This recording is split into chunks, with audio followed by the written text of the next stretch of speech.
भारत को बचाना है तो हिंदुओं को जो उनके हथियार छीन लिए गए, जो निहत्था बना दिया गया इस कानून के जरिए, आर्म्स एक्ट के जरिए, इस आर्म्स एक्ट को बदलिए और हिंदुओं को अपने हनुमान जी की गदा रखने का अधिकार दीजिए, शंकर जी का त्रिशूल रखने का अधिकार दीजिए, देवी जी का उनको तलवार रखने की इजाज़त दीजिए, परशुराम जी का फरसा रखने की इजाज़त दीजिए। तब भारत मजबूत होगा, तब भारत सुरक्षित होगा। जब से हिंदुस्तान की सेना ने नरकिस्तान के आतंकवादी ठिकानों पर हमला किया है, उसके बाद से लगातार टीवी चैनलों पर डिबेट हो रही है और इस डिबेट के दौरान आपको 4-5 शब्द बार बार सुनाई पड़ेंगे। वो है मरकज, दूसरा शब्द है मदरसा, तीसरा शब्द है मस्जिद, चौथा शब्द है मौलवी। का जहां मुख्यालय है उसको वो मरकज कहते हैं। आतंकवादियों ने अपने मुख्यालय में एक मदरसा बना रहा है जहां लड़कों का ब्रेन वॉश करते हैं। लड़कों का ब्रेन वॉश करने के लिए आतंकवादियों ने मौलवी वहां पे खड़े कर तैनात कर रखे हैं और मौलवी और लड़के ये सब मिलके वहीं आतंकवादी जो ठिकाने हैं वहीं की मस्जिद में नमाज पढ़ते। सवाल यह है कि क्या आतंकवादी अड्डों को नष्ट करने के बाद भारत सुरक्षित हो गया? क्या सेना के इस पराक्रम के बाद भारत में जिहाद, भारत में मजहबी उन्माद, भारत में कट्टरता खत्म हो जाएगी? भारत में धर्मांतरण रुक जाएगा? और भारत कितना सुरक्षित है इसको समझने के लिए पहले तो आप इसको समझ लीजिए कि दुनिया की सबसे ज्यादा मरकजें भारत में चल रही हैं, दुनिया के सबसे ज्यादा मदरसे भारत में चल रहे हैं, दुनिया की सबसे ज्यादा मस्जिदें भारत में बन चुकी हैं। अभी जनगणना हुई नहीं है 2011 के बाद, अगली जब जनगणना होगी अगर उसमें मस्जिद की काउंटिंग होगी तो पता चलेगा दुनिया में सबसे ज्यादा मस्जिद भारत में है। दुनिया में सबसे ज्यादा मौलवी इस समय भारत में काम कर रहे हैं। दुनिया में सबसे ज्यादा जमातें भारत में हैं और दुनिया के सबसे बड़ी जमात का हेडक्वार्टर भारत की राजधानी दिल्ली में है। आप गूगल करिएगा the biggest Jamaat of the world, तब आपको पता चलेगा दुनिया के सबसे बड़ी जमात जो लगभग 150 देशों में काम करती है उसका हेडक्वार्टर तो भारत में है। और जिस जमात के ऊपर दुनिया के कई इस्लामिक कंट्री ने बैन किया हुआ है उसका हेडक्वार्टर भारत में है। एक बार गूगल करके देखिएगा biggest Jamaat of the world, फिर आपको पता चलेगा हिंदुस्तान कितने बड़े आग के मुहाने पे बैठा हुआ, कितने बड़े आग के गोले पे बैठा हुआ है। दुनिया की सबसे ज्यादा मज़ारें भारत में है, जबकि मज़ार बनाना, मज़ार पे जाना इस्लाम में हराम है, इसलिए अरब, दुबई, कुवैत, बहरीन में एक भी नहीं है। दुनिया में सबसे ज्यादा दरगाहें भारत में है, जबकि दरगाह बनाना, दरगाह पे जाना इस्लाम में हराम है, इसलिए अरब, दुबई, कुवैत, बहरीन में एक भी दरगाह नहीं है। दुनिया में सबसे ज्यादा पक्का कब्रिस्तान भारत में है, जबकि पक्का कब्रिस्तान बनाना और पक्के कब्रिस्तान पे जाना हराम है, इसलिए अरब, दुबई, कुवैत, बहरीन में केवल एक है, बाकी और ज्यादा नहीं है। वहां शेखों के भी पक्के कब्रिस्तान नहीं है, जो जिनके पास सोने का चम्मच है, चांदी की प्लेट है, उनकी भी कब्र नहीं होती, पक्की नहीं होती, वहां भी पक्का कब्रिस्तान नहीं है। अगर इतिहास देखें तो दुनिया में सबसे ज्यादा नरसंहार हिंदुओं का हुआ है। अनुमान के अनुसार लगभग 60 करोड़ हिंदुओं को मारा गया है। दुनिया में सबसे ज्यादा धर्मांतरण हिंदुओं का हुआ है। आज की डेट में अफगानिस्तान में जितने भी नागरिक हैं ये सब के सब 500 साल पहले हिंदू थे, सबके पूर्वज हिंदू। पाकिस्तान में जो आज की डेट में जितने भी हैं सबके पूर्वज हिंदू। बांग्लादेश में जो भी आज हैं सबके पूर्वज हिंदू। मालदीव में जो लोग भी हैं सबके पूर्वज हिंदू। भारत में जो 22 से 25 करोड़ हैं सबके पूर्वज हिंदू। तो सबसे ज्यादा धर्मांतरण भी हिंदुओं का हुआ है। सबसे ज्यादा टुकड़े भारत के हुए। पिछले 2500 साल में 25 टुकड़े हुए भारत के, और 7 टुकड़े तो पिछले 200 साल में हुए। सबसे ज्यादा लफ्ज़िहात की घटना आज की डेट में भारत में हो रही पूरी दुनिया में। मैं ये आंकड़े पूरी दुनिया के बता रहा हूं। पूरे दुनिया में सबसे ज्यादा लफ्ज़िहात, पहचान छुपा के, नाम बदल के, आधार फर्जी बनवा के, फर्जी डॉक्यूमेंट बनवा के, सब जो फर्जीवाड़ा चल रहा है वो भारत में चल रहा है। 1000 बेटियां प्रतिदिन लफ्ज़िहात का शिकार हो रही हैं। दुनिया में सबसे ज्यादा लैंड जिहाद भारत में हो रहा है। मैंने आपको पहले कहा था इस्लाम में मज़ार, दरगाह, पक्का कब्रिस्तान हराम है। भारत में आपको हर 1 किलोमीटर के ऊपर या तो मज़ार मिल जाएगी, एक दरगाह मिल जाएगी, या एक पक्का कब्रिस्तान मिल जाएगा। दुनिया में सबसे ज्यादा ड्रग जिहाद भारत में हो रहा है, और ड्रग जिहाद के जरिए भारत में जो लड़के हैं, हिंदू लड़के, उनको नपुंसक बनाया जा रहा है, लड़कियों में बाजुपन बढ़ रहा है। दुनिया में सबसे ज्यादा ड्रग इस समय भारत में बेची जा रही है। दुनिया में सबसे ज्यादा धर्मांतरण हिंदुओं का हो रहा है। इस समय 1500 हिंदू परिवार प्रतिदिन कन्वर्ट हो रहे हैं। 1500 हिंदू परिवार प्रतिदिन का मतलब लगभग 10,000 हिंदू पर डे। दुनिया में सबसे ज्यादा घुसपैठ जिहाद भारत में हो रही है। लगभग 6 करोड़ पाकिस्तानी, अफगानिस्तानी, रोहिंग्या, बांग्लादेशी इस समय भारत में हैं।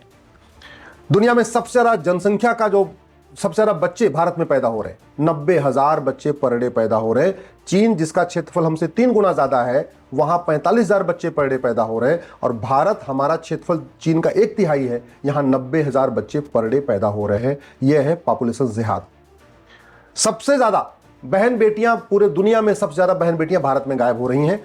लगभग एक साल में 5 लाख बहन बेटियां गायब हो जा रही हैं। अब ये जो आपको मैंने समस्या बताया, लव जिहाद, लैंड जिहाद, ड्रग जिहाद, धर्मांतरण जिहाद, घुसपैठ जिहाद, जनसंख्या जिहाद, किडनैपिंग जिहाद। किडनैपिंग की आपको एक घटना बताता हूं। बिहार, झारखंड, बंगाल, असम, उड़ीसा, इन 5 राज्यों के गरीब बच्चे गायब हो रहे थे, आदिवासी बच्चे गायब हो रहे थे, जो मजदूरी करते हैं वो बच्चे गायब हो रहे थे, मजदूरों के बच्चे गायब हो रहे थे। और वो सारे बच्चे यहां से किडनैप करके केरल ले जाए गए, उनको यतीम खानों में रखा गया, उनको कन्वर्ट कर दिया गया। केरल हाई कोर्ट में सीबीआई जांच का ऑर्डर दिया। फिर पता चला कि ये जो 5 राज्यों के बच्चे लाए जा रहे थे केरल में, वो सारे के सारे कन्वर्ट करने के लिए लाए जा रहे थे। वो केस आज भी सुप्रीम कोर्ट में चल रहा है। अब आप खुद सोच सकते हैं आप कितने बड़े खतरे के सामने बैठे हुए। न पाकिस्तान, अफगानिस्तान, बांग्लादेश, मालदीव से खत्म हो गए, वो तो हुए। भारत के 9 राज्यों से खत्म हो चुके हैं, 800 जिलों में से 200 जिलों में खत्म हो चुके हैं, 6000 तहसीलों में से 1500 तहसीलों में खत्म हो चुके हैं। बॉर्डर पे जो 300 तहसील है, उनकी सबकी डेमोग्राफी बदल गई है। इस डेमोग्राफी बदलने का मूल कारण लव जिहाद, लैंड जिहाद, धर्मांतरण जिहाद, घुसपैठ जिहाद, जनसंख्या जिहाद। तो सरकार, क्या इसको सेना रोक पाएगी? क्या नहीं, सेना तो यही काम कर सकती जो सेना ने किया। सेना गई, 100 किलोमीटर अंदर तक गई, आतंकवादी ठिकानों को मार के आ गई। चलो 100 आतंकवादी मार दिए, 150 मार दिए, 200 मार दिए, हम कहते 500 मार दिए। लेकिन कहते नहीं, जितने कितने अफजल मारोगे हर घर से अफजल निकलेगा। वो क्यों कहते हैं? क्योंकि आप एक अफजल मारोगे तब तक मदरसे 100 अफजल निकल आएगा। भारत का संविधान मदरसा खोलने की इजाजत नहीं देता। भारत का संविधान मजहब के आधार पर 1 रुपए खर्च करने की इजाजत नहीं देता। भारत का संविधान मजहब के कोई मजहबी तालीम की इजाजत नहीं देता। भारत का संविधान किसी ऐसी किताब को इजाजत नहीं देता जो समाज को बांटती हो, जिसमें ऊंच नीच की बात लिखी हो। और फिर भी भारत में मदरसे चल रहे।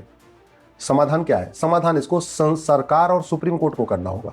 पहले तो सुप्रीम कोर्ट को, मानी जजों को समझना होगा, जो संविधान की व्याख्या करते हैं कि सारे धर्म एक समान नहीं होते, सारे पंथ एक समान नहीं होते, मजहब आपस में नफरत करना सिखाता है। ये हमारे माननीय सुप्रीम कोर्ट के जजों को समझना होगा, क्योंकि अल्टीमेटली सरकार कोई कानून बनाएगी भी तो उसकी फिर यहाँ पे PIL फाइल होगी और व्याख्या सुप्रीम कोर्ट को करना होगा। दूसरा, माननीय सुप्रीम कोर्ट को यह समझना होगा, भारत में शांति है तो वो संविधान के कारण या सुप्रीम कोर्ट के कारण नहीं है। भारत में जो भी शांति बची हुई है, ये हिंदुओं के बहुसंख्यक होने के कारण है। भारत में अगर लोकतंत्र बचा हुआ है तो वो संविधान या सुप्रीम कोर्ट के कारण नहीं है। भारत में जो लोकतंत्र बचा हुआ है वो हिंदू बहुसंख्यक है, इसलिए बचा हुआ है। भारत में जो सेकुलरिज्म चल रहा है वो संविधान या सुप्रीम कोर्ट के कारण नहीं है। भारत में जो सेकुलरिज्म चल रहा है वो इसलिए चल रहा है क्योंकि यहाँ हिंदू बहुसंख्यक है। तो ये सुप्रीम कोर्ट की भी ड्यूटी है, सरकार की भी ड्यूटी है कि वो हिंदुओं की जो डेमोग्राफी कम हो रही है उसको, उसके खिलाफ कठोर कार्रवाई करे। माननीय सुप्रीम कोर्ट को सबसे पहले इस बात को समझना पड़ेगा, जब तक हिंदू बहुसंख्यक हैं तब तक equality, justice, liberty, fraternity, unity, national integration है, तब तक समता, समानता, समरसता है, तब तक संविधान है, तब तक सेकुलरिज्म है, तब तक लोकतंत्र है। हिंदू खत्म हो जाएंगे, ये सब खत्म हो जाएगा। इसलिए सबसे पहले मैं माननीय सुप्रीम कोर्ट और माननीय और सरकार से कह रहा हूं, माइनॉरिटी मेजॉरिटी का कॉन्सेप्ट खत्म करिए, इस माइनॉरिटी कमीशन एक्ट को खत्म करिए, माइनॉरिटी एजुकेशन एक्ट को खत्म करिए, और नहीं खत्म कर सकते तो कम से कम माइनॉरिटी को डिफाइन कर दीजिए कि भारत में जो 1 लाख है, जिसकी जनसंख्या 1 लाख तक की जनसंख्या वाला जो समूह है वो माइनॉरिटी कहलाएगा। जिसकी जनसंख्या भारत में 1 लाख से ज्यादा है वो माइनॉरिटी नहीं कहलाएगा। या तो इसको माइनॉरिटी को डिफाइन कर दीजिए। अगर भारत को बचाना चाहते हैं, इस राइट टू एजुकेशन को राइट टू इक्वल एजुकेशन पढ़िए। भारत में इसमें 14 साल तक की उम्र है, इसको 16 साल करिए, और 16 साल तक के सभी बच्चों की किताब एक करिए, समान शिक्षा लागू करिए, 1 nation 1 syllabus, 1 nation 1 curriculum, 1 nation 1 education board लागू करिए। 10वीं तक 16 साल तक सभी बच्चे एक किताब पढ़े। ये मजहबी किताब पे बैन होना चाहिए। भारत को बचाना चाहते हैं तो झूठ को गंभीर अपराध घोषित करिए। झूठ पकड़ने के लिए नार्को पॉलीग्राफ ब्रेन मैपिंग कानून बनाइए। आतंकवादियों, जिहादियों, मजहबी उन्मादियों, घुसपैठियों, धर्मांतरण कराने वाले मिशनरियों, लव जिहाद करने वालों के मददगारों, इन लोगों की इनका narco polygraph brain mapping test करके इनको 1 साल के अंदर इनको अंतिम सजा दे दीजिए। जो आजीवन कारावास देना है या फांसी देना है, जो कुछ देना है, 1 साल के अंदर इनका फैसला कर दीजिए। इनको तारीख पे तारीख मत दीजिए, तब भारत सुरक्षित होगा। भारत को बचाना चाहते हैं तो जो 50 से ज़्यादा अपराध के कानून चल रहे हैं, इनको मर्ज करके 1 नेशन 1 पिनल कोड लागू करिए। जैसे आपके अमेरिका में चलता है फेडरल पिनल कोड, उस तरीके का फेडरल पिनल कोड यहाँ भारत में लागू करिए। भारत को बचाना चाहते हैं तो ये नेशनल सिक्योरिटी के लिए क्या क्या खतरा है इसको डिफाइन करिए। इसमें जो एनएसए एक्ट है इसमें लिखिए कि लफ्ज़ जिहाद, लैंड जिहाद, धर्मांतरण, घुसपैठ ये अपने आप में राष्ट्र की सुरक्षा के लिए खतरा है। इसलिए जो लोग ऐसे काम करते हैं और जो उनकी मदद करते हैं उनके ऊपर एनएसए लगेगा। भारत को बचाना चाहते हैं, यूएपीए में देश की एकता अखंडता के लिए कौन कौन से खतरे हैं उसको डिफाइन करिए और लफ्ज़ जिहाद, लैंड जिहाद, धर्मांतरण, घुसपैठ करने वालों और उनके मददगारों पर यूएपीए लगाइए।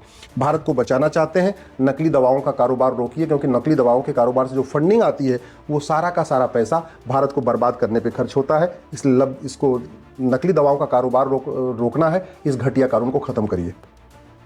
भारत में बर्बाद करने की जो बहुत बड़ी फंडिंग होती है वो ड्रग के जरिए होती है। ड्रग के कारण हमारे लड़के भी नपुंसक होते रहे, बेटियां हमारी उनमें बाजपन बढ़ रहा है और जो ड्रग का पैसा आ रहा है वो भारत को बर्बाद करने पे खर्च हो रहा है। तो इसलिए नशा तस्करों को फांसी देने, उनकी नागरिकता खत्म करने और 100% प्रॉपर्टी जब्त करने के लिए तत्काल कानून बनाइए। भारत को बचाना है तो बेनामी लेन देन पर रोक लगाइए। बेनामी लेन देन वालों को कम से कम 20 साल की सजा देने की व्यवस्था करिए। भारत को बचाना है, जरूरी है। और भारत को बचाना है तो हिंदुओं को जो उनके हथियार छीन लिए गए, जो निहत्था बना दिया गया इस कानून के जरिए, आर्म्स एक्ट के जरिए, इस आर्म्स एक्ट को बदलिए और हिंदुओं को अपने हनुमान जी की गदा रखने का अधिकार दीजिए, शंकर जी का त्रिशूल रखने का अधिकार दीजिए, देवी जी का उनको तलवार रखने की इजाज़त दीजिए, परशुराम जी का फरसा रखने की इजाज़त दीजिए। तब भारत मजबूत होगा, तब भारत सुरक्षित होगा। मैं आप लोगों से आग्रह कर रहा हूँ, इस वीडियो को अधिक से अधिक शेयर करिए, अपने जान पहचान के सांसदों, विधायकों, मंत्रियों को भेजिए, नेताओं, अभिनेताओं, लेखकों, बुद्धिजीवियों, पत्रकारों, कलमकारों को भेजिए। ये वीडियो अधिक से अधिक से इसको फैलाइए, जिससे भारत में और क्या क्या करना है इसके बारे में सबको जानकारी हो और इस पर तुरंत निर्णायक कार्रवाई की जाए।